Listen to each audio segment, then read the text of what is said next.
For adults, sometimes life may seem overwhelming, but what about for children? More American teens and children than ever before are struggling with anxiety and depression. According to recent research, the number is now more than 1 in every 20 kids. In tonight's Eye on KELOLAND, Casey Wannenberg looks into what parents need to know about the unsettling statistic. Okay, ready? 1, 2, 3.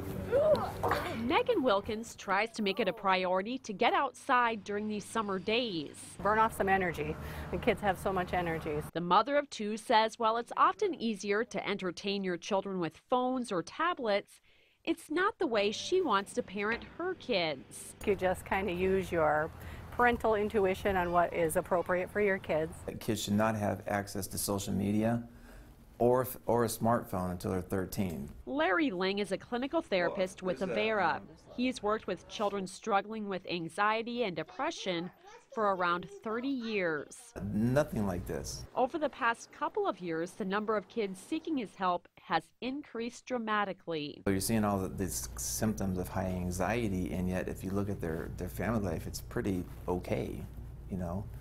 They're not suffering from abuse or neglect or anything like that. Instead, Ling believes much of the rise of these mental health conditions has to do with social media. It's definitely comparing themselves. It is also the ability to criticize each other, you know, behind closed doors, or to bully each other. In addition to anxiety and depression, more children are also taking their own lives.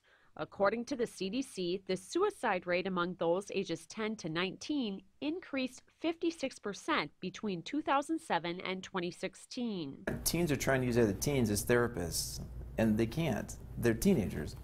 And so they end up making the problem worse rather than making it better, because they make each other, they sort of validate each other's anxiety. Here are some warning signs to watch out for. If your child is isolating him or herself from friends and family, you might want to seek help. Also watch out for changes in sleeping patterns, moods, or behaviors. Are they mopey? Are they sad? You know, and not as communicative as they had been. If you decide to give your children smartphones when they become teenagers, Ling recommends limiting their cell phone screen time to an hour a day.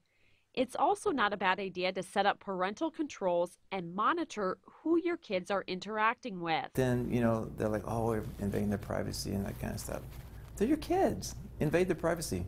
I mean, if that's what it's going to take to save them and to check, make sure they're not talking about suicide with their friends outside, then do it. And then we forget that people are only presenting their best picture of them, you know, what they're doing and their activities. So, yeah, it is. Even as an adult, it's hard to sometimes remind yourself of that. Which is why Wilkins knows having conversations with her children about social media use will not be a walk in the park. Don't look forward to it, yeah. But it's one that's essential during these changing times of parenting. With Eye on KELOLAND, I'm Casey Wannenberg. Of course, it's not just kids who need to watch their social media use. We've posted resources for how you can get help under this story at KELOLAND.com.